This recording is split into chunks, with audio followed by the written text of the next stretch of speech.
I'm Matt Gilhooly, and this is The Life Shift, candid conversations about the pivotal moments that change lives forever.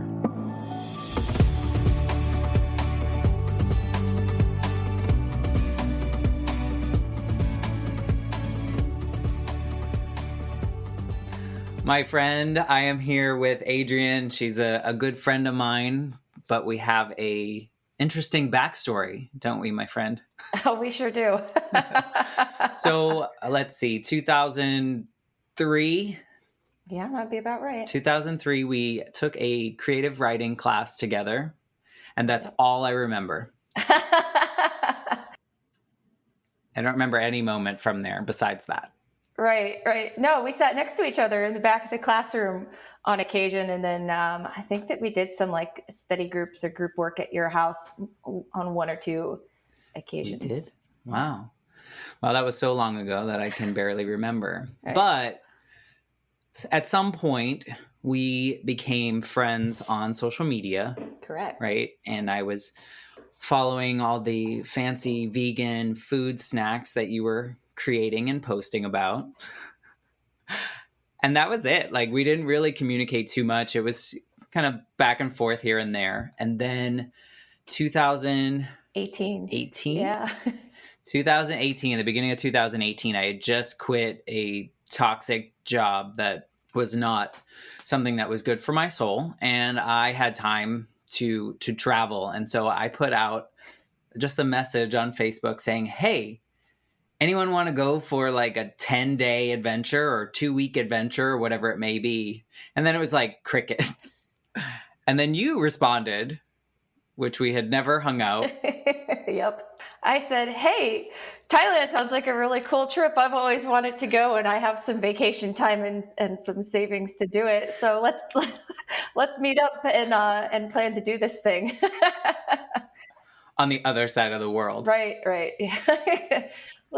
And like, we had never hung out for more. I think we met up for some food and we kind of planned it out. But I mean, one of the most memorable and best vacations I've ever been on. For sure. It was one of my favorites too. Yeah, we went for 10 days. We went to Bangkok. We went to Chiang Mai. We went to Phuket. We hung out with the elephants. And people awkwardly asked us if we were married. That's right. We got awkward massage things every so often. There was lots of interesting time, and I'm sure people can imagine if they've ever been to Thailand, some of the awkwardness. But we also had a really great time, and we kind of forged a great friendship that has continued since then. But I wanted to have you on the show because you have a particular moment or moments that have really shifted your life, and in this case, significantly better than before. And so I wanted you to share those moments. But before you tell us like that pivotal part, I think you can just maybe introduce kind of like what you do and where you were before, like mentally, physically. Absolutely. I have for a long time worked in the technology industry. You know, I've worked as a software engineer. I've done also on like the customer side, I've done account management, and I do product management now. So I handle a lot of like business requirements for software projects.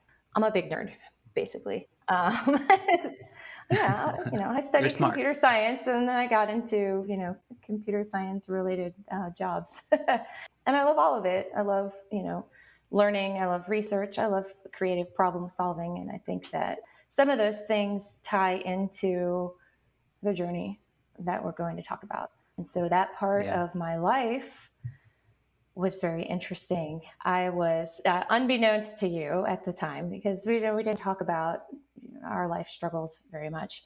I had been diagnosed with PTSD from a very toxic marriage that I was in my early 20s. And it left me with a lot of emotional challenges. I had trouble regulating my emotions. I was in these places where I had chronic anxiety. I had bouts of depression with suicidal ideation. My job was a struggle for me because when trauma can look like ADHD. And so it makes it hard to focus because you're always ruminating on all the bad things that can happen in your life. and it affected my relationships with my friends and with my family. And most of what I was able to see were the challenging parts of my life. It was really difficult for me to see all the good things and all the potential because I had a really hard time feeling happy. And I had a therapist for a very long time following my divorce as well. And she was the one who diagnosed me and helped me to realize that I had been living with what is known as complex trauma or complex PTSD from years of emotional abuse that I had endured in that relationship. And I didn't realize how much of a toll it had taken on me because at that point, 2018, I was in my mid 30s. And so, I'd been living like this for my entire adult life. I didn't know what normal was. I didn't know what happy was. Right. Right. Well, you probably thought that was your normal. That was my normal. Right. But I didn't know what it was to have a good life, to have happy, healthy relationships with people. I didn't know what it felt like to really feel like I was being successful, to feel like I was moving forward in life. It was, I really identify with a lot of people who post on social media about, their struggles with mental illness and how it is an invisible illness. And you never know what people are dealing with, because I was one of those people for a really long time. And it was, daily living was quite a struggle for me. So that's where I was at that time in my life. Yeah. So that was in 2018. Yeah. So that was my entire adulthood leading up to 2018. So from basically ages 18 to 36, 18 years of my life. Wow. And so that impact, as you just described, pretty much impacted every component, every friendships, relationships, family life, work. Yeah. That was like your day in, day out was in this mindset that probably was very difficult. And I'm sorry that you had to go through that. Thanks. But yeah, so, when you have trauma, it affects the way that you see everything in life. Right. You view things through the traumatized lens, and your brain gets used to experiencing that trauma and expects that trauma is the new norm and that bad things will happen. And another thing that I dealt with is what my therapist called dissociation.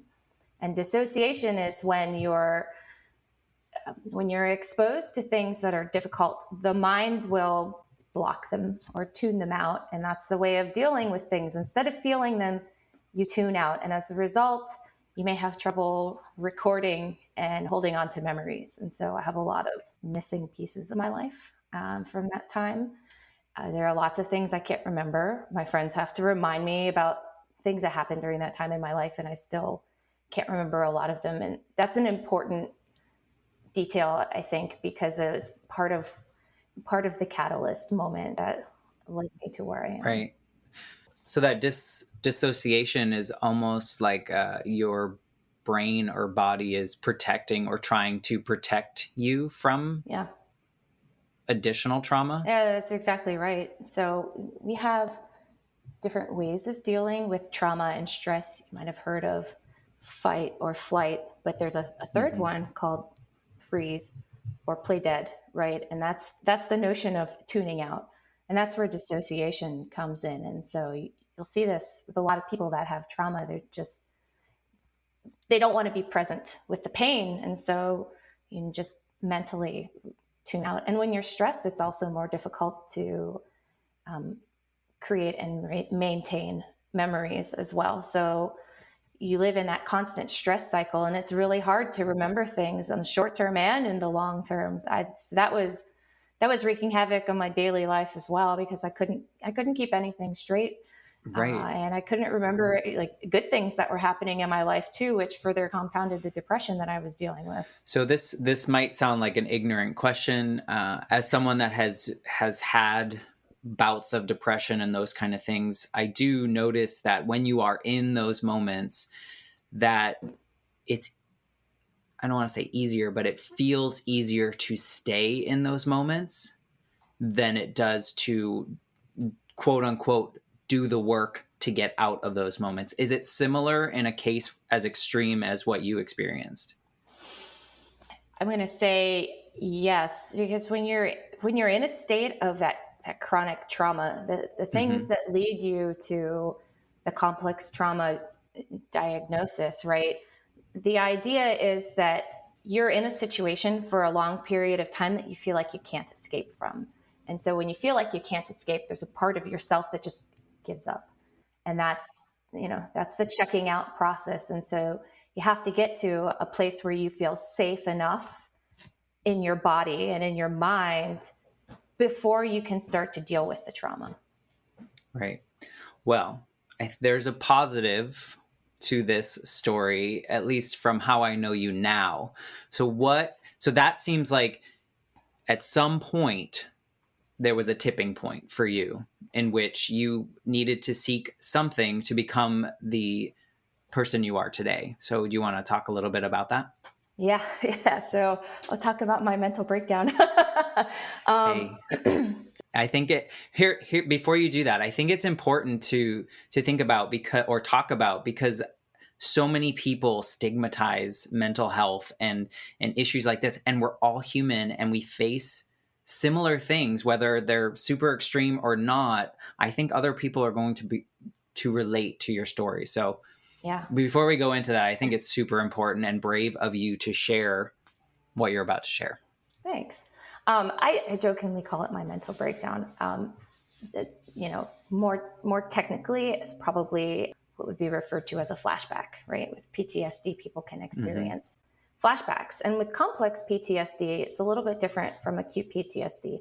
Acute PTSD is caused by like one specific bad thing that happened, like maybe if you were involved in like a hostage situation, or you saw somebody murdered, as an example. Complex trauma happens over long periods of time. And so the flashbacks aren't always necessarily at a single instance. There could be emotional flashbacks, right? About the intense things that you felt. And so these waves of intense emotion that you feel like you can't escape from can creep up on you. And I had one of these such incidents.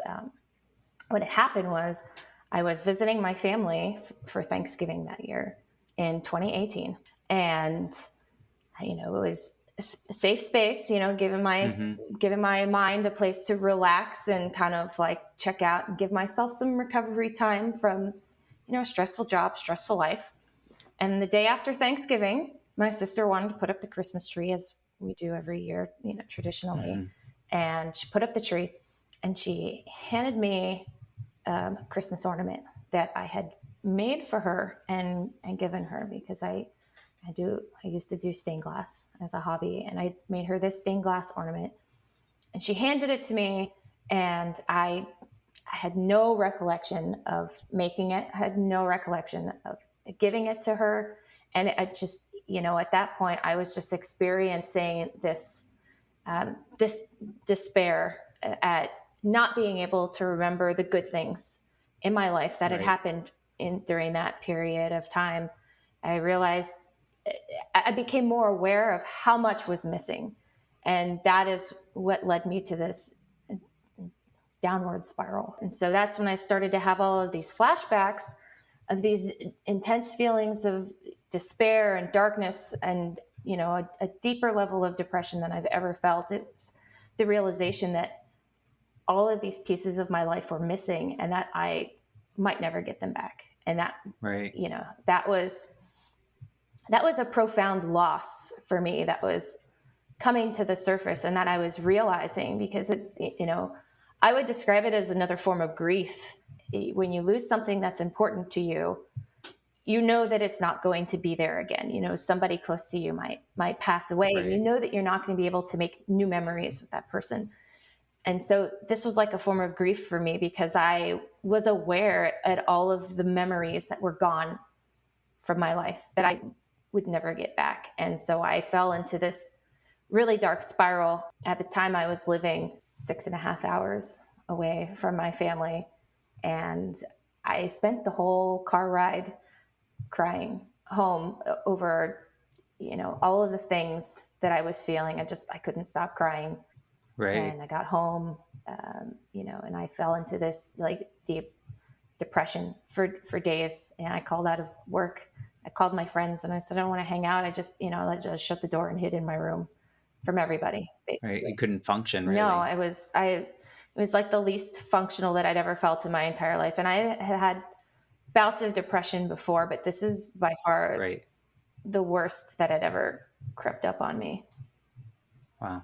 At what point did you hit that wall in which it was time for you to climb out? This was definitely my rock bottom. And, if you've read any Eckhart Tolle, I would even call it, my dark night of the soul, the point in which you find the place where all of the darkness hits you and you want to give up, and you crawl out and find the light on the other side. And so for me, I think that moment happened when I was just, I climbed into the shower and like just let the hot water hit me. And I remember just kind of like sitting in the corner crying, and like, thinking all of these terrible things, and basically, kind of like crying out to the universe or, whatever is listening, because I'm an atheist, and saying, fix this shit right now or get me off the planet, because I don't want to live like this. This is not the human experience that I want to have. I want to be happy. I want to be joyful. I want to have a life that I enjoy living and actively being a part of.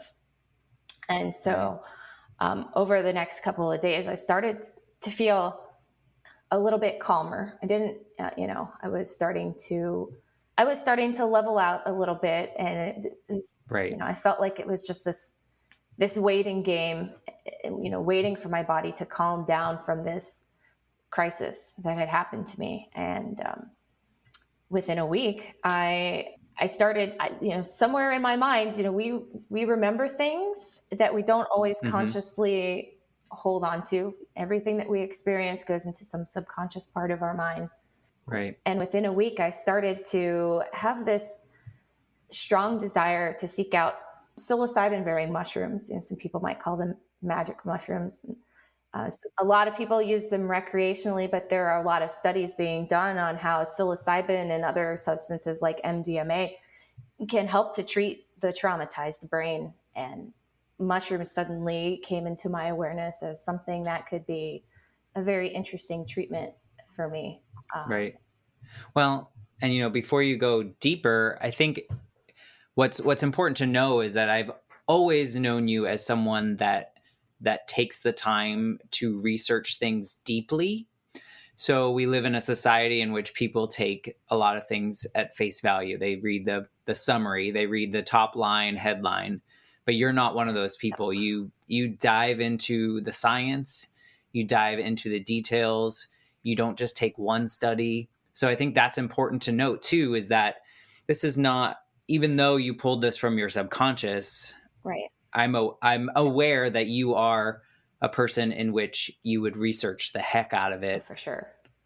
Before you did something. So what did you do? So the first thing, that I do whenever I have a curiosity is, like you said, I research the heck out of it, because I need to know, why has this come into my awareness, first of all, and secondly, what am I going to do with it if I do anything at all with it? And as I mentioned, I've always been, this corporate professional, pretty straight-laced, clean diet, hippie kind of person, like I barely drink coffee. I don't like to take painkillers. I try to eat a lot. But you like mangoes. I do. Yeah. As we learned on our trip to Thailand, I love mangoes, or organic food. And, I don't generally enjoy being in altered states. Even in the past few years, I've completely quit drinking alcohol. So this was kind of a radical idea that had come into my awareness that I was considering. Right. And so I started to look it up, what are the studies saying about trauma and psilocybin and all of these other things. And I found some information that was, convincing enough to make me more curious. A lot of people, when you ask them about it, their inclination is that microdosing is the right thing to do. I've shared this story with some other people, and they said, "Oh, so you did microdosing?" And I said, "No, I did not do microdosing." And it's not a large dose either. So based on the studies that I found, it would appear that the ideal dose at the time for treating PTSD was between 1 and 1.5 grams. It's a very small amount. It's not even enough to make you hallucinate, which was actually kind of a relief for me because I wasn't ready to have that kind of experience. Right. Considering the state you were in. Exactly. I'm the kind of person, I have to carefully consider things, and I don't, I used to have a lot of control issues at the time, and I didn't like knowing that I was going to do something when I didn't know what was coming, right? Right. Especially coming from a place of trauma. That was one of my coping strategies, was like, I always need to be aware of what's coming so that I know I can feel safe. And so the next question was, well, where the heck am I going to get mushrooms? Like, I'm this. It's a good question. Right? Like, I'm a good girl. I don't do things like that. I don't know where to find stuff like that. And probably within a few days of, doing this research and coming into this awareness, one of my friends out of the blue sent me a text message and said, hey, somebody gifted me some mushrooms for Christmas. Do you want to come try them with me? I was like, well, funny you should mention that, because I'm kind of going through some stuff, and I've been really curious about, whether this might be a tool for treating my PTSD. And so we agreed. I mean, if that's not the universe stepping in. It was oddly coincidental. Like, first of all, I didn't think that I knew anybody that had access to that. And second of all, why would they think of me? So my friend had called me up, and I said, yeah, I'm actually really curious to do this on like a very small dose kind of basis. And we agreed to set a date when everybody was available. We set up a very calm and comforting environment outside on a nice day at the end of December, which in Florida is beautiful, right? Because Florida doesn't really have winter. It was like 70 degrees and sunny under the shade of some oak trees on a nice soft picnic blanket kind of a thing.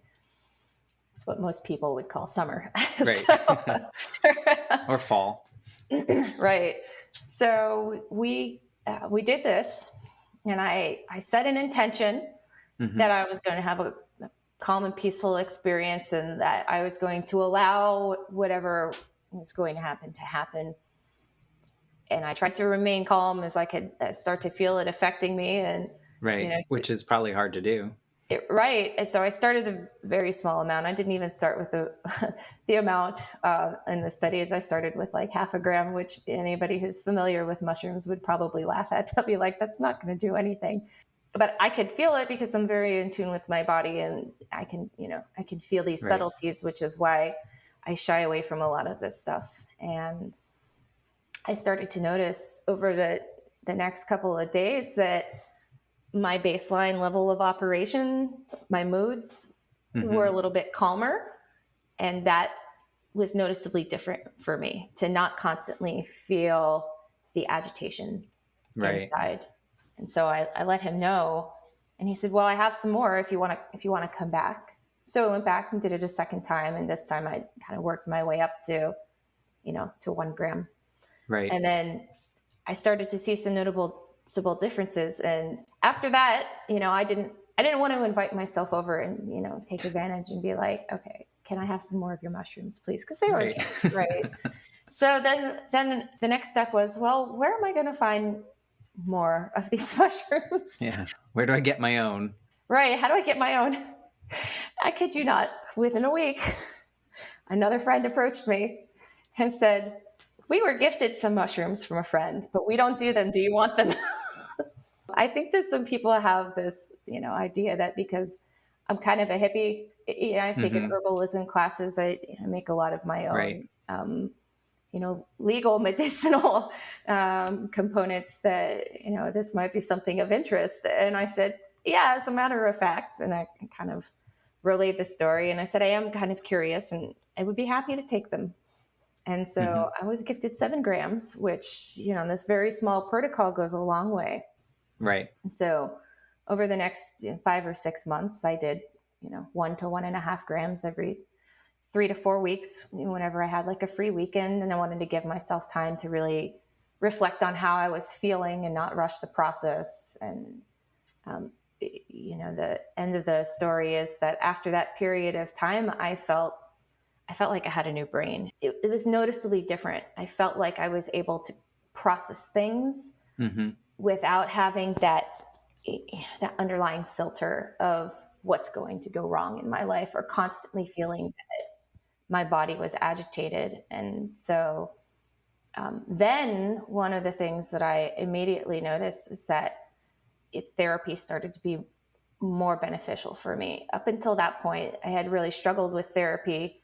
And I think a lot of people with trauma or any kind of mental illness or mood disorders can relate with this. It's when you constantly feel like you're not feeling better and that your emotions aren't changing, no matter how much you talk about this stuff, it feels like an uphill battle. It feels like you can't ever win, and you want to quit. And I didn't, that wasn't working for me.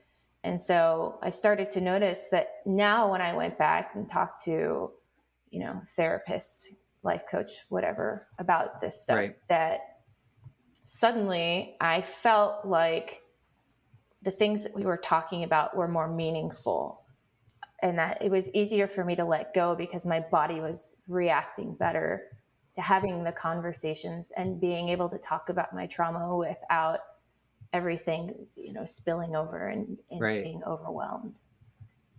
Yeah. And so it's been like 2 years since you, or two and a half. So I don't know what year we're in these days. Right. It's been almost 3 years. 3 years. 2 and a half. And do you feel, compared to that quote unquote meltdown time period, how do you feel now, 2022, comparatively? I feel like I'm winning at life. It's I feel like a completely different person. I don't even recognize the person that I used to be. And so what happened after that is I started aggressively working on self-development because I suddenly had new motivation. I felt like all of that stuff would work for me. You had hope.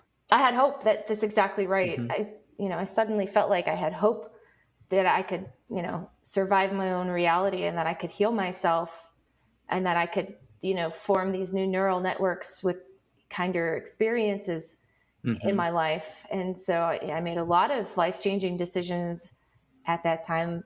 2018 was a year where I started to let go of things that weren't serving me. And 2019 was the year where, for the first half of the year, I was treating myself with small doses of psilocybin because I was desperate to find, a treatment for my PTSD.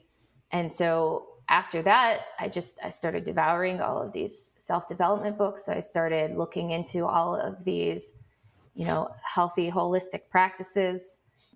I got certified as a yoga teacher because yoga was very healing for me. It helped me to reconnect with my body, because they teach you, yoga isn't just about the movement. It's about connecting with your breath and connecting with your body and really being present through the movements. And so that practice, really helped to cultivate a lot of what I was missing, because I had checked out of my own body so often that I wasn't really aware of what it was like, to just be present with myself. Right.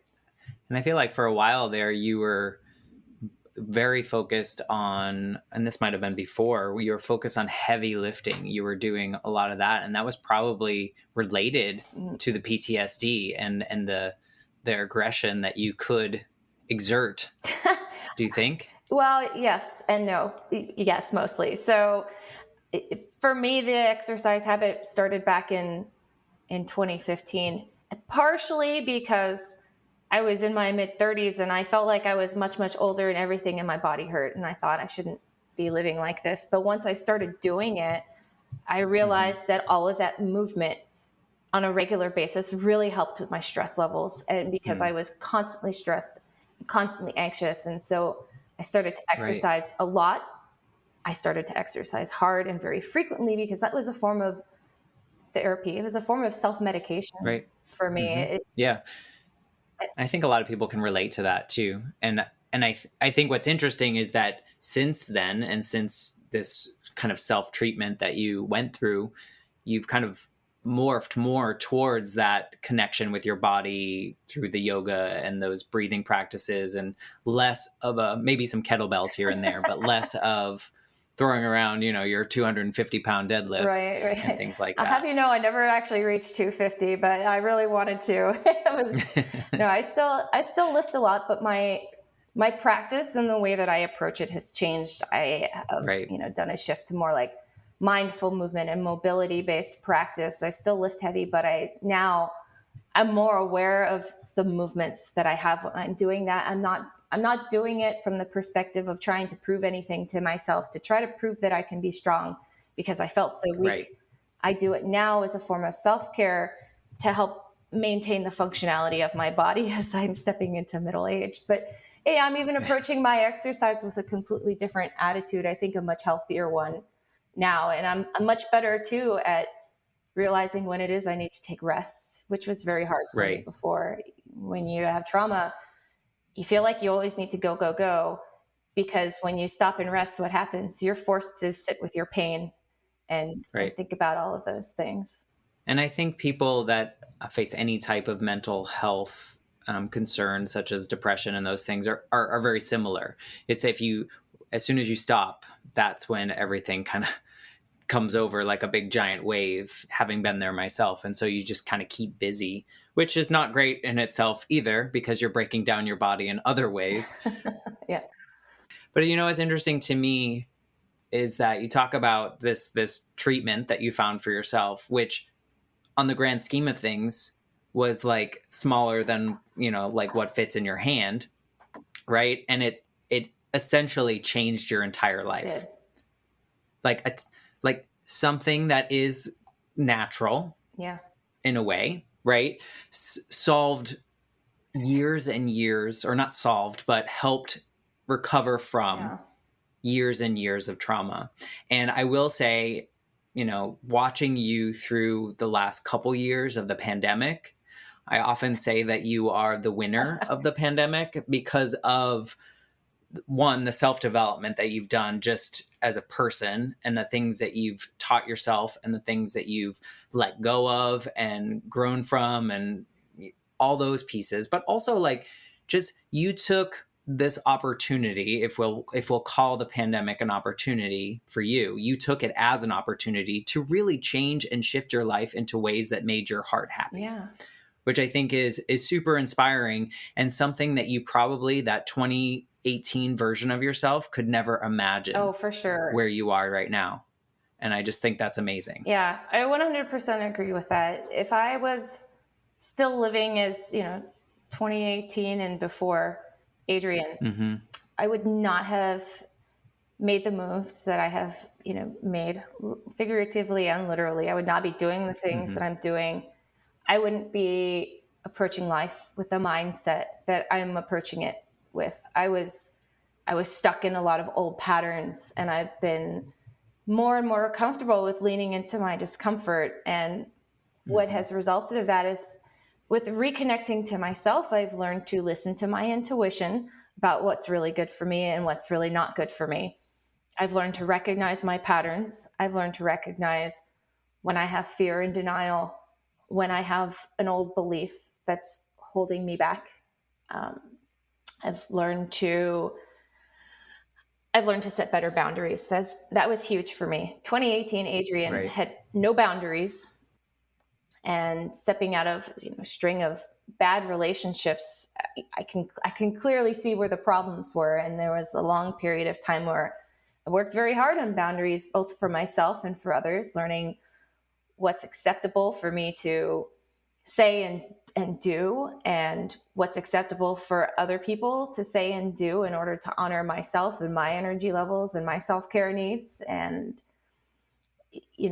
I think that when we have trauma, we become disconnected from ourselves, and it's really hard to just go with the flow, because if you don't trust yourself, you can't trust other people, and you can't trust the things that are happening to you, and you can't trust your environment. It's very hard to trust anything in your reality.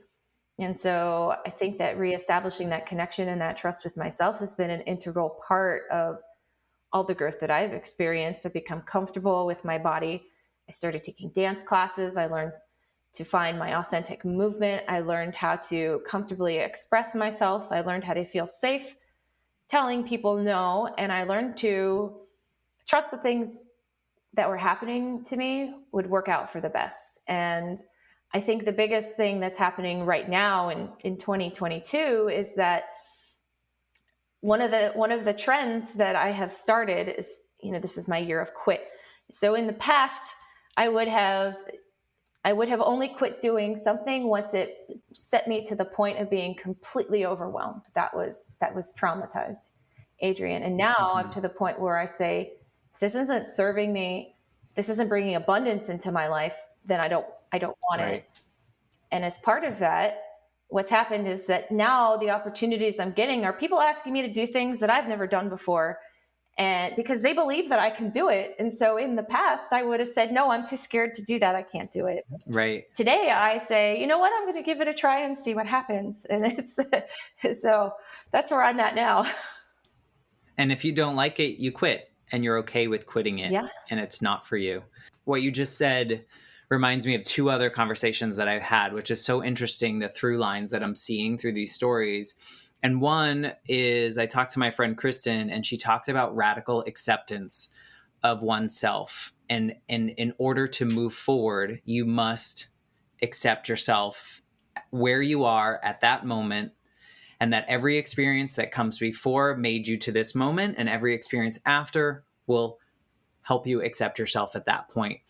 So I thought that was interesting, because you basically just said that again, is just, kind of accepting who you are and what you can do and what you're willing to do and what you're willing to take from others or yourself. And the other piece, I just talked to another friend of mine, and we were talking about being comfortable being uncomfortable, right? And that those new experiences, even if they are uncomfortable at first, could change your life.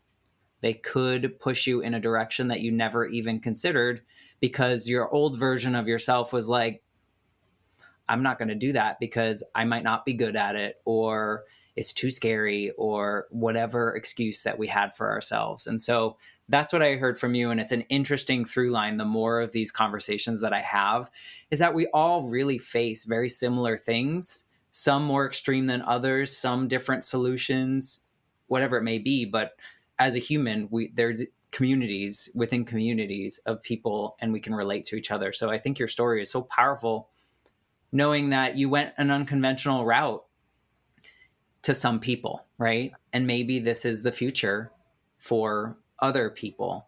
And I think it's important to share. I really do think that there is a future for this type of treatment as well. There are a lot of substances, both natural and chemical, that are being explored for the treatment of trauma.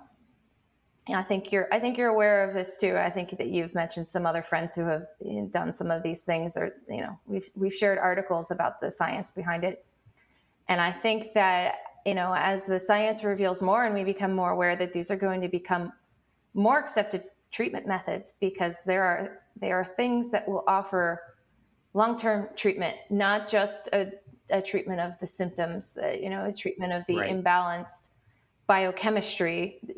These are things that actually help the body to let go of the patterns that have been stored for trauma. There are some really good books written on the subject of, the body and trauma.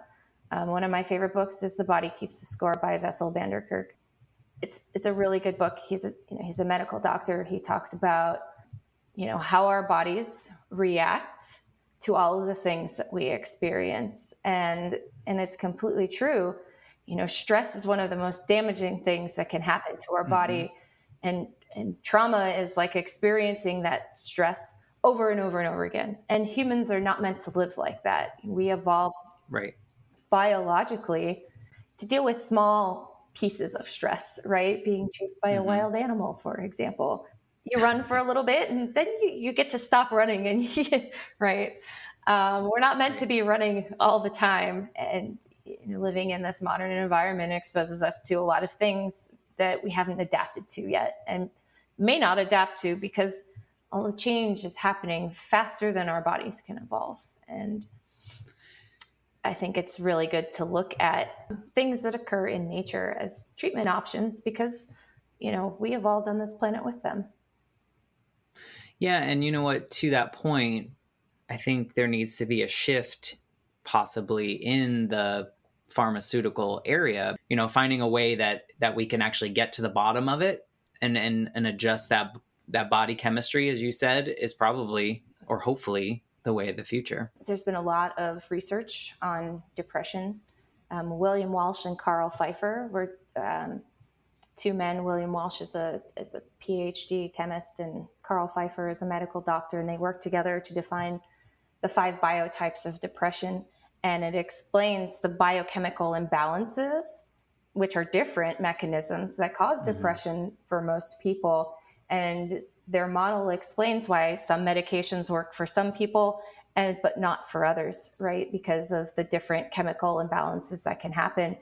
They also talk about how a lot of those chemical imbalances can be fixed through natural means, although medication, may still be required as an augmentation, but they were able to successfully lower medication doses and get people off medication using their protocols. So, I think there's a lot of hope, but mainstream medicine is not always quick to respond to new ideas. I would say that I want to know if you were to be able to talk to the Adrienne that had just got back from her parents' house after Thanksgiving and she was going to listen. Is there anything that you could say to yourself that would help? Or do you think you had to just go through that? Well, I think it was really important to go through it. One of the things that I struggled with back then was needing to know the outcome, needing to know what would happen, because it was part of that control issue that I had. And so back then, I think that it would have been helpful for me to have been told, yes, this is going to work, right? Everybody wants to know what the answer is. Instead of having to go find it and do the work, right? We all want the shortcuts. And so I think back then I would have wanted the answer and said, why couldn't somebody have told me this earlier? This is definitely going to work. But being the older, wiser, different person that I am today, I would say it's better that I didn't have that, even though I would have wanted it. Right. Because it was a learning process for me, right? It was a process for me learning to listen to my intuition, to learn to trust the things that my body and my mind were telling me to explore and research the things that were potentially coming up and say, is this intuition? Is this what this looks like? Is this what this feels like? Can I trust it? And, going down this path, I think, was an integral process for me in learning how to trust that my body knew how to heal itself. Yeah, and I think it probably taught you emotionally that you could trust yourself and that there was hope and you would help yourself get there. Yeah, absolutely. And I think, I've watched the things that you've done over the last couple years, but now knowing the backstory and knowing this component, I'm blown away. I mean, I feel like I've always thought of you as someone that, like, if you had an ailment or you had something that was not working for you in that moment, you were going to research the heck out of it and find a way to a new normal baseline, whatever you want to call it.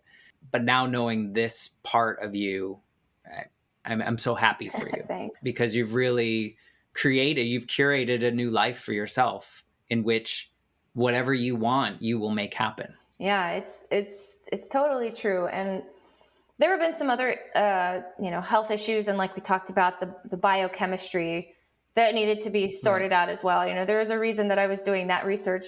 Besides the trauma, I also have biochemical imbalances that predisposed me to a lifetime of anxiety, which probably predisposed me to being more likely to interpret those experiences as a complex trauma. And so those are things that I've had to sort out for myself as well, too. And, even recently I'm still learning. I finally got a diagnosis. That's been a long time coming. I did a lot of genetic research. I requested, blood work. I had to find medical professionals that would listen, but how I got here was doing the emotional work. Once I got to the place post mushrooms where doing the work and learning to calm my body and connect with myself and learning to let the trauma surface and deal with it was possible. Every time I process something, I find that new information comes into my awareness. Somehow somebody tells me about something that is interesting and relevant, or as I'm reading, I find a new research study that I hadn't come across before, and I wonder, why didn't I see this before? And so all of these things just kind of float into my field of awareness as I continue to clear the emotional trauma and the old beliefs that were keeping me in those patterns. And that's, really how I believe that the body and the mind work together. When we work to better all of it, it all heals. Right. And you're there. I mean, you're obviously a work in progress, as we all are, but you're at a point in which you're open to continuing that development. And I hope people that listen to this, that your story resonates with them, and that they do whatever research they need to do to become in tune with their body and their mind like you did. And whatever path that means for them, that is totally okay. And I think I admire you for sharing your story, and I appreciate you coming on here with me. Thanks. And I completely agree with you. I think the message here is that we all have our own path, and whatever it is, that's okay. All right, my friend, thank you for being on with me, and hopefully we'll talk soon. All right. Thanks for having me.